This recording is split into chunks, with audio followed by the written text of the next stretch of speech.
मुख्यमंत्री योगी आदित्यनाथ जब सांसद हुआ करते थे तो उन्होंने निषाद समाज के लिए कभी कई मुद्दे उठाए। यार हम तो केवटा मल्लावा नहीं है, हम तो निषाद राज के वंशज हैं। और क्योंकि प्रीवियस में आपका एक्सपीरियंस समाजवादी पार्टी से भी रहा है। काली मिल्कमैन के चक्कर में सपा डूब गई। अधिकारी तो वैसे भी नहीं सुन रहे सरकार की छवि यही खराब कर रही है। मुलायम सिंह की रैली रोकी। सोशल मीडिया जब नहीं था तो कांग्रेस राष्ट्रवादी थी, और जब सोशल मीडिया आ गया कहने तो तुष्टिवादी हो गए। दे दिया 2018, फिर भी निषादों ने एक मुस्तोड़ देके मोदी को बैठा दिया। 2022 में फिर योगी को दे दिया, नहीं भाई लाओ, उन्हीं से कलम चलेगा।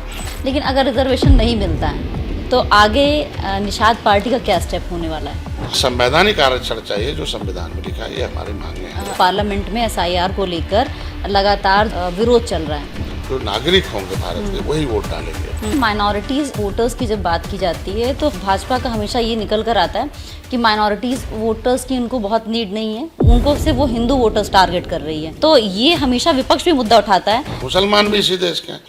मुसलमानों की दशा SC/ST से भी खराब है। मुसलमान कांग्रेस का बटन दबाएगा, बदले में गरीबी पाएगा। पता ही 70 साल से जिला पंचायत भी रोड बना रहा है, प्रमुख भी रोड बना रहा है, प्रधान भी रोड बना रहा है, बताओ, सब सांसद भी रोड बना रहा है, सरकार भी बना रही है। क्या चल रहा भाई? स्वास्थ्य व्यवस्था पर काफी सवाल उठ रहे हैं। ये चरमराती व्यवस्था थी। सदर अस्पताल में नाक बंद करके लोग जाते थे। अधिकारियों को लेकर हमेशा सरकार जो है सवालों के घेरे में रहती है। सब धरने पे बैठ जा रहे हैं। दुर्भाग्य है, दुर्भाग्य। कुछ ऐसे अधिकारी हैं जिनकी वजह से छवि बहुत खराब है। ये कुछ राजनीतिक सोच रखने वाले। कुत्ता हमें काट ले तो हम कुत्ते को काटें, अच्छा लगेगा? अनिरुद्धाचार का एक बयान आया है, महिलाओं को लेकर एक अभद्र टिप्पणी की गई। ऐसे लोगों के खिलाफ कार्रवाई होनी चाहिए। नमस्कार दोस्तों, बहुत बहुत स्वागत है आपका टू टॉक विद शिल्पा में। और आज हमारे साथ इस पॉडकास्ट के जो खास मेहमान हैं, खैर परिचय कराने की ज़रूरत नहीं है, परिचय के मोहताज भी नहीं है, लेकिन फिर भी इंट्रोड्यूस हम करा देते हैं।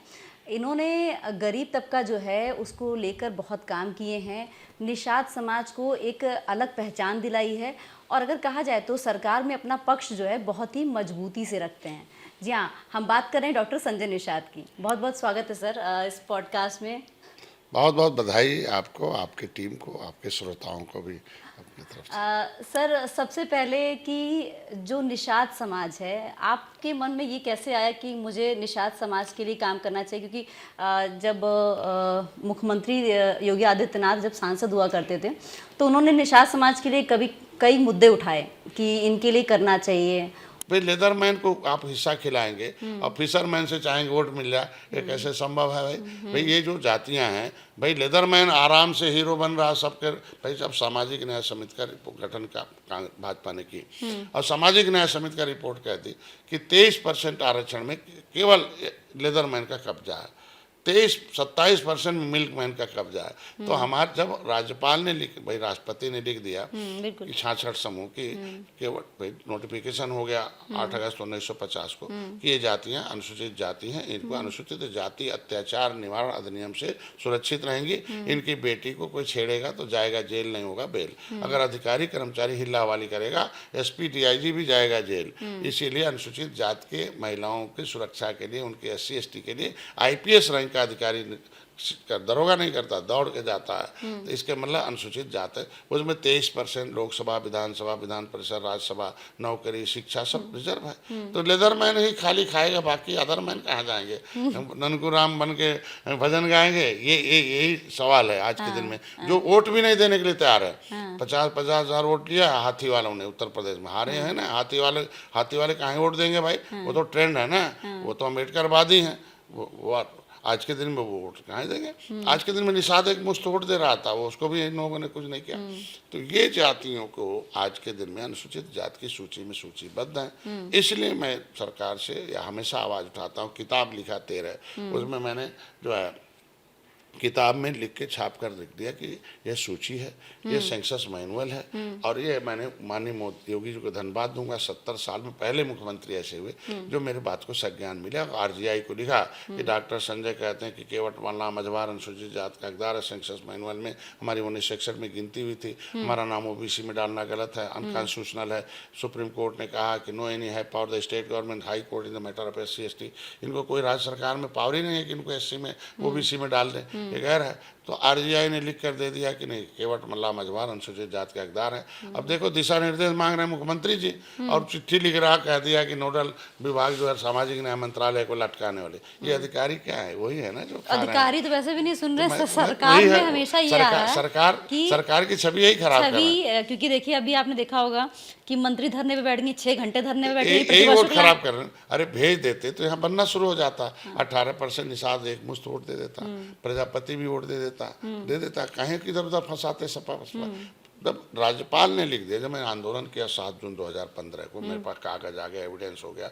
7 दिन तक मैं गोरखपुर धरना दिया, 11 दिन मैंने रोका, मुलायम सिंह की रैली रोकी, मैंने पूरा मैंने डीएम का धरना देते रहे। रोज डीएम को खाना नहीं खाने देते रहे। मैंने कहा कि घेर लो, खाना न खाए। भाई डीएम को तनख्वाह तो हम दे रहे हैं, सर्विस है, सबसे बुद्धिमान आदमी वही है ना, संविधान का हिस्सा तो वही दिलाएंगे ना। भाई पढ़ाया जनता ने, तनख्वाह जनता दे रही, तो जनता का न्याय कब कराएंगे? वही तो वकील है हमारे, डीएम थोड़ी हैं। डीएम तो बाद में है, वकील हमारे हैं ना। वही कलेक्टर तो तब थे जब अंग्रेजों के लिए कलेक्ट करते थे, collect the money from public. अंग्रेजों ने कलेक्टर बनाया था जनता से पैसा वसूल के लाओ डंडे के बल पर, उसका नाम कलेक्टर था। लेकिन अब तो सर्विस में आ गया ना।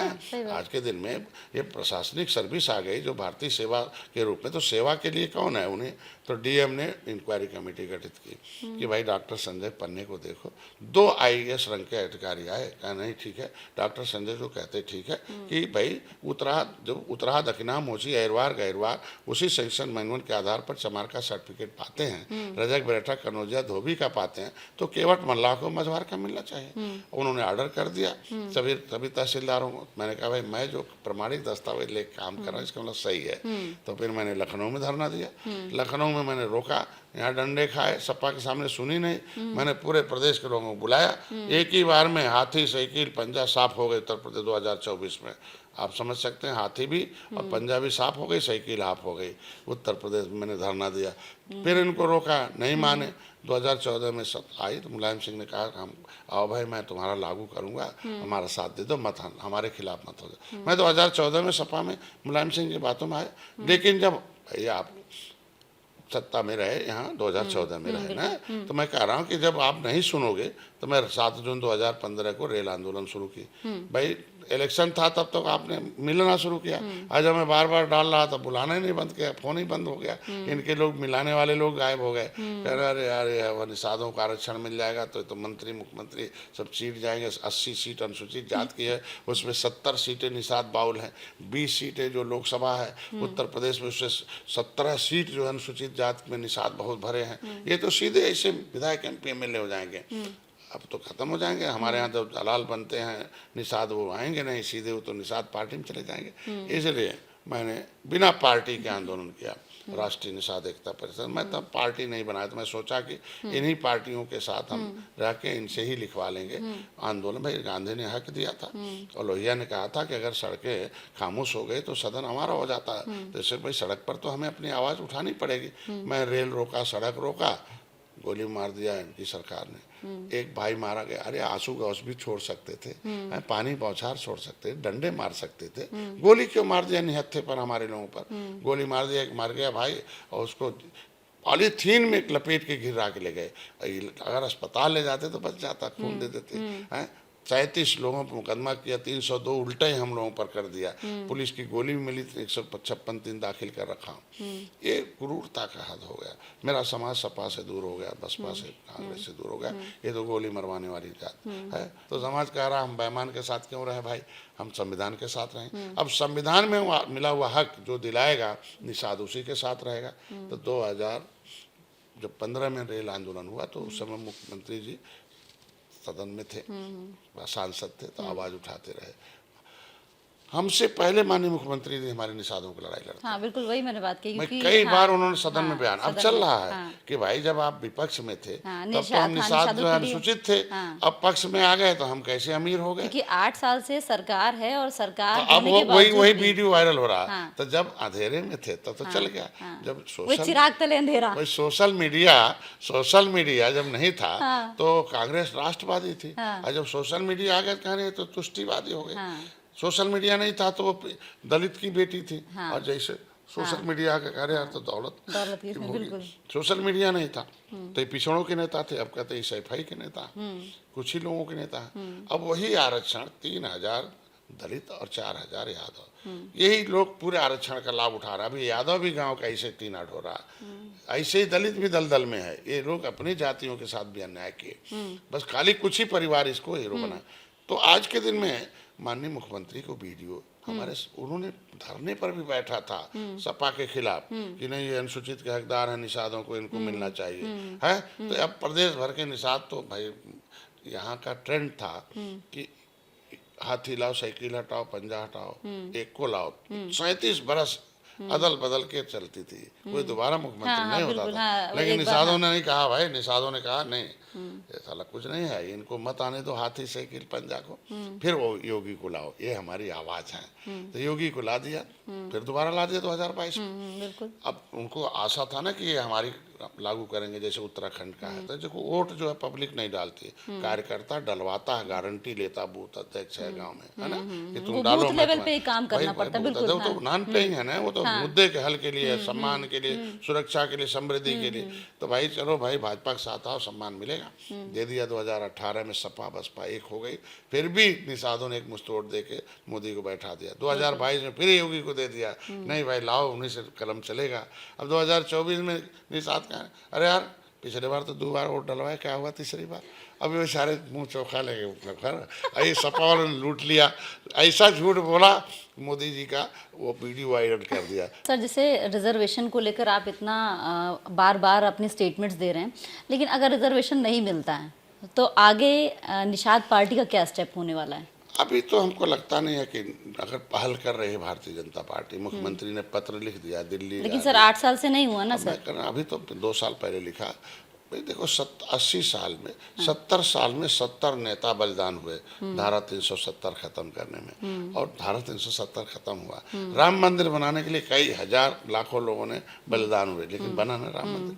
तो अभी हमारे लोग लोकतांत्रिक ढंग से आंदोलन करेंगे भाई आज के दिन में। तो अगर भाजपा को वोट चाहिए, महिलाओं का वोट चाहिए, साथ थी तो 33%, आज के दिन में अपर कास्ट का 10% है। हमारा तो लिखा हुआ परिभाषित करने भाजपा को क्या है किया है ना, छत्तीसगढ़ वहाँ का नाम उत्तराखंड में। तो हम यहाँ भी हमें पूरा विश्वास है कि भाजपा के ऊपर पहले आरक्षण विरोधी लेबिल था, अब आरक्षण देने का लेबिल लग गया है, जैसे अपर कास्ट दिया महिला। तो इस तरीके से निषादों की विसंगति अब जल्दी दूर करेंगे, क्योंकि 43 सीट हारना, और वो भी जमुना, गंगा, घाघरा, बेतवा, राप्ती जो नदियां हैं उसके किनारे रहने वाली आबादी 18% बहुत है। केवट, मल्ला, बिंद कश्यप, कांर, दीवार, एक बार बातन। अब इनको नेता नहीं चाहिए, इन्हें नीति चाहिए। तो हमें लगता है कि निषादों की समस्या का समाधान भी करेगी, नहीं करेगी तो समाज जैसा करेगा वैसा निर्णय लिया जाएगा। सर जिस तरीके से महागठबंधन चल रहा है, 2027 को लेकर महागठबंधन जो है पूरी तैयारी में है, और अभी एक मुद्दा आ गया चुनाव आयोग ने जो SIR के लिए, अभी आपने देखा होगा पार्लियामेंट में SIR को लेकर लगातार जो है विरोध चल रहा है। भारत के संविधान के मुताबिक देश में लोकतंत्र में शायद व्यवस्था यही है, लोक प्रतिनिधित्व कानून में, कि जो नागरिक होंगे भारत के वही वोट डालेंगे। लेकिन पता है चला कि बहुत से ऐसे लोग हैं जो घुसपैठिए भी हैं। भाई हम तो नहीं कह रहे हैं पकड़े जाते हैं ना, तो घुसपैठियों को कैसे रोकेंगे? तो हम तो चाहते हैं कि चुनाव आयोग को अवसर देना चाहिए कि घुसपैठिए कौन है उसे रोका जाए। यहाँ के लोगों के पास जो शिक्षा के अभाव में उनके पास कागज नहीं है, भारत के नागरिक को किसी भी तरह से वोट से वंचित नहीं करना चाहिए। विदेशी लोग हैं उनको रोकने का निश्चित रूप से आधार बनना चाहिए कि जो बाहर से आके जो बॉर्डर क्रॉस के जाते हैं, बहुत लोग हैं, नेपाल में भी नागरिक है, यहाँ भी नागरिक है, वहाँ भी वोट डालते हैं, यहाँ भी वोट डालते हैं। अरे एक जगह वोट डालो, एक जगह राष्ट्र का, उनका राष्ट्र का मतलब एक राष्ट्र की बात मानो। अब नेपाल राष्ट्र है, नेपाल राष्ट्र मानो, चाहे भारत के राष्ट्र में, तो राष्ट्रीयता तो एक जगह होगी। और हमको लगता है ढेर सारे लोग इसी की वजह से गरीब भी शिकार हो रहे हैं ऐसे लोगों को।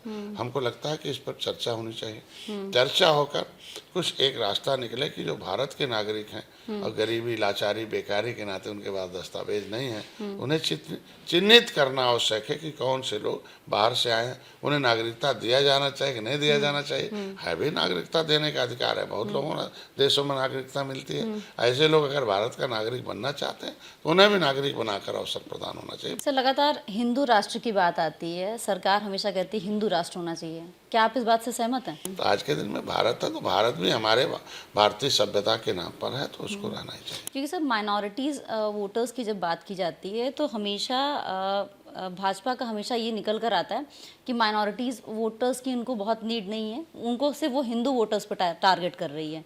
तो ये हमेशा विपक्ष भी मुद्दा उठाता है कि आप एक लोगों को क्यों ऐसा कर रहे हैं, जब एकता का संदेश देता है भारत, तो क्या माइनॉरिटीज़ को क्यों अलग किया जा रहा है इससे? चाहिए। हमको लगता है हमारी सरकार जो सच्चर कमेटी की रिपोर्ट कहती है कि मुसलमानों की दशा SC/ST से भी खराब है, ये हमने नहीं, तो कांग्रेस के समय का रिपोर्ट है।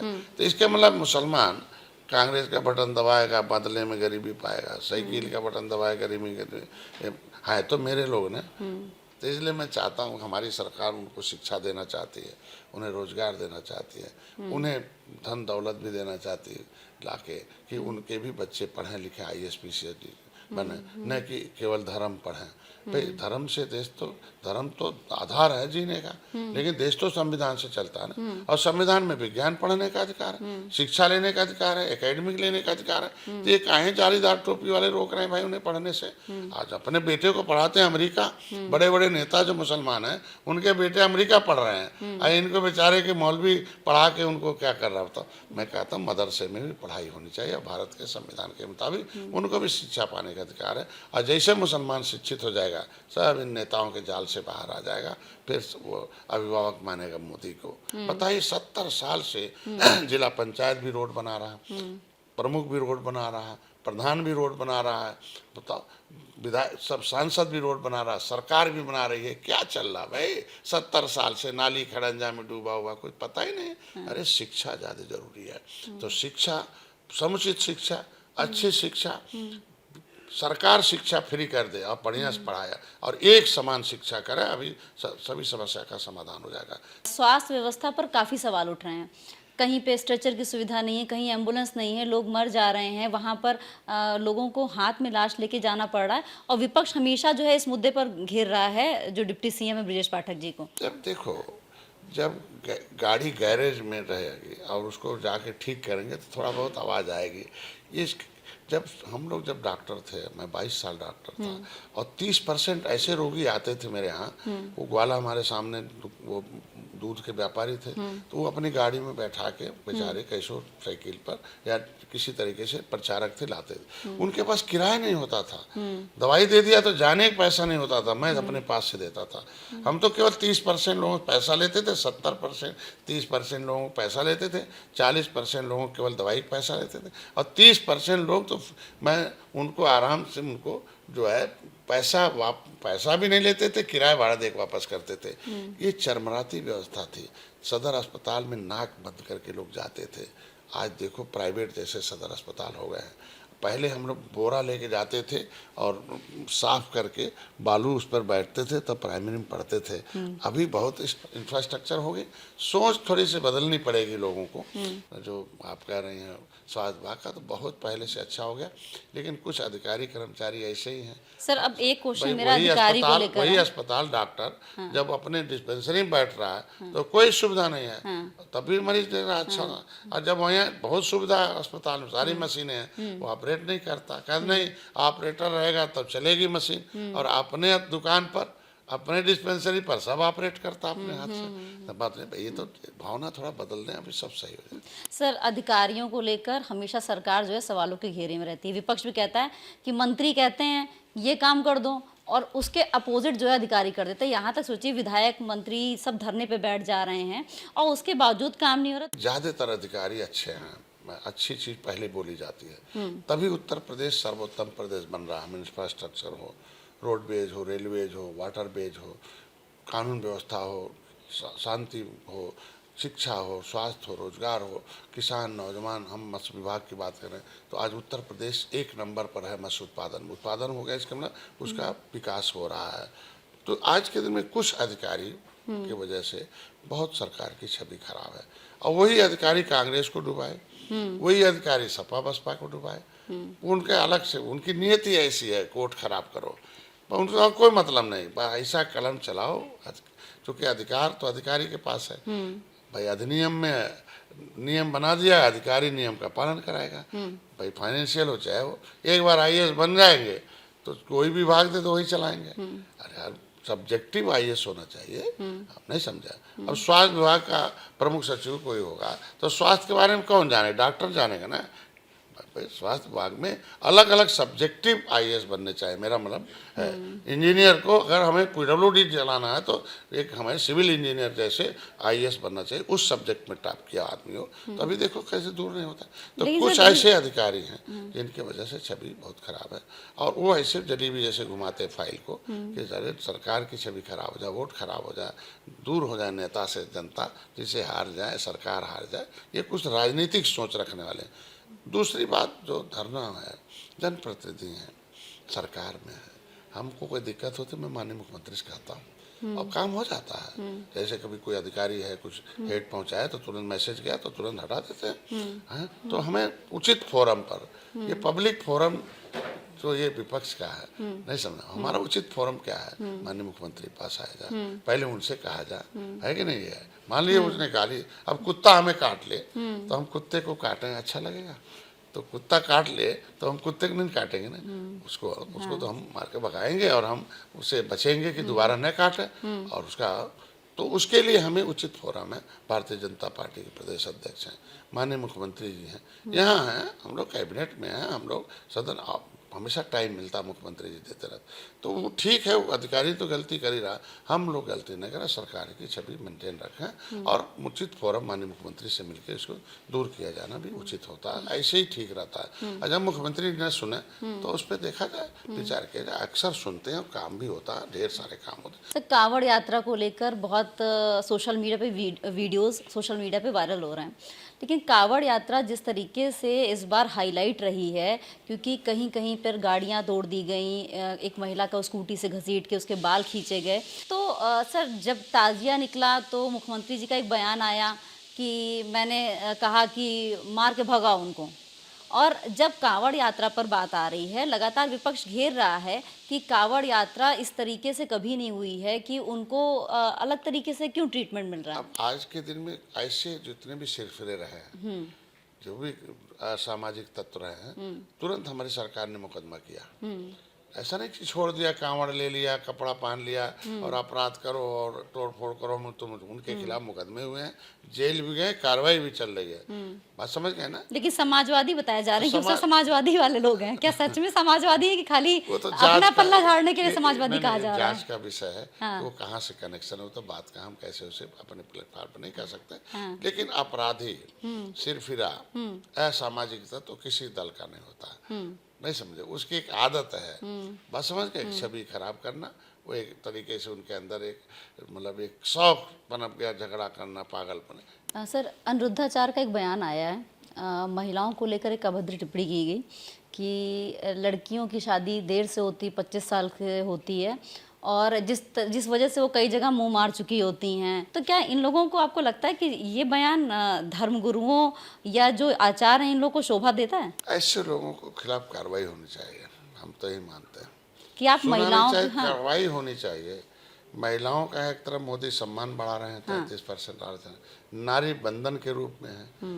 महिलाओं को तो अनुसूचित जाति अत्याचार निवारण अधिनियम जैसे एक अधिनियम बनना चाहिए कि महिला को जिस तरीके से अनुसूचित जाति की महिला को कोई अपमानित करे तो जाएगा जेल, न हो बेल, उसी तरीके से अलग से मैं आऊंगा, कभी मौका मिलेगा हमें एक्ट बनाने का, तो पहला काम होगा कि देश की आधी आबादी जो महिला है, 16 साल प्रधानमंत्री रही इंदिरा गांधी, लेकिन महिलाओं की सुरक्षा के लिए एक कानून नहीं बनाया। कि दर्जन भर मुख्यमंत्री रही महिलाएं, लेकिन कुछ नहीं रही, अधीन रही। आज के दिन महिला देश की जननी है, राष्ट्र निर्माता है, माँ है, बहन है, बेटी है, बहू है, पूजनीय है, दुर्गा, देश को आजाद कराने वाली, हथियार चलाने वाली है। बच्चे को पीठ पर बांध कर अंग्रेजों को मौत के घाट उतारने वाली है। पूजनीय हैं और पूजनीय महिलाओं के साथ इस तरीके अशोभनीय बात, अमर्यादित बात उचित नहीं है। इनके खिलाफ तो फोरम पर जाके इनके खिलाफ कार्रवाई होनी चाहिए, जेल भेजना चाहिए ऐसे लोगों को। और इस तरीके से महिलाओं को अपमानित करने का कोई जगह हमारे हमारे धर्म में हर जगह हमारा स्थान है भाई आज के दिन में। ये तो वही बात हो गई जो लगता है कि अंग्रेजों और मुगलों ने जैसे यहाँ की महिलाओं को इस तरीके से रौदा, अरे भाई उन्होंने भी जो मारे, जो विधवा हो गई उन्हें उठा ले गए, ये मुगलों ने भी मारे है, विधवा हो गई उन्हें किस तरीके से बैलगाड़ी में भर के लेके गए। तो इस तरीके से तो ये तो बहुत अपमान है, गलत है, आधी आबादी है। और इससे सरकार की छवि ऐसे महात्मा इसके मतलब जितनी साध्वी हैं वो तो शादी नहीं करती, तो उनके खिलाफ क्या हुआ बताइए। बहुत ऐसी साध्वी हैं जिन्होंने संकल्प लिया कि हम सेवा करेंगे, धर्म का प्रचार करेंगे, हम समाज के लिए, सभी शादी नहीं किया, तो ये तो गलत हो गया ना। बहुत ऐसी राजनीतिक महिलाएं हैं जिन्होंने शादी नहीं किया। बोले भाई हमारे बहुत ऐसे पुरुष हैं जिन्होंने शादी नहीं किया, आरएसएस में बहुत ऐसे विंग हैं जिनमें लोगों ने कहा हम शादी नहीं करेंगे, तो ऐसे क्या करना है। इनको महात्मा थोड़ी कहा जा सकता है, या इनको आचार्य का मतलब अच्छी शिक्षा, आचार्य का मतलब गुरु होता है जो अंधेरे से उजाले की तरफ ले जाता है। ऐसा थोड़ी है कि अंधेरे में आप, ये गलत है, इस तरीके से अपमानजनक सब ठीक नहीं। सर 2027 मिशन क्या रहेगा आपका निषाद समाज को लेकर, और एज अ मंत्री डॉक्टर संजय निषाद क्या 2027 को लेकर चल रहे हैं कि सरकार बीजेपी के साथ ही रहना है, या सपा अगर ऑफर देती है तो क्या सपा में जाने के कयास लगाए जा सकते हैं? तो समस्या का समाधान सरकार करती है, तो केंद्र में सरकार मोदी है, अभी राज्य में सरकार इनकी है, बनवाए हैं। तो जब हम बनवाए हैं भाई, ये लेबिल है ना, निषाद जिधर रहते हैं उसकी सरकार बनती है। भाई हट गए सपा बसपा तो सत्ता से दूर है, तो उनको तो सरकार बनाना इसलिए निषाद खोज रहे हैं, हमें समस्या का समाधान कराना इसलिए निषाद लोग हैं। तो समस्या का समाधान मोदी करेंगे, इसलिए अभी ऐसी कोई नहीं है कि जब भाजपा अपना दरवाजा बंद कर देगी, भाई सपा बंद कर दिया तो मैं आ गया, सपा से मोह भंग हुआ, दरवाजा बंद किया तो मैं भाजपा के साथ आ। भाजपा अपना मोह भंग कर देगी और दरवाजा बंद कर देगी, तब सोचेंगे कहाँ कहीं जाना होगा। चलिए सर, बहुत बहुत धन्यवाद इतना कीमती समय देने के लिए।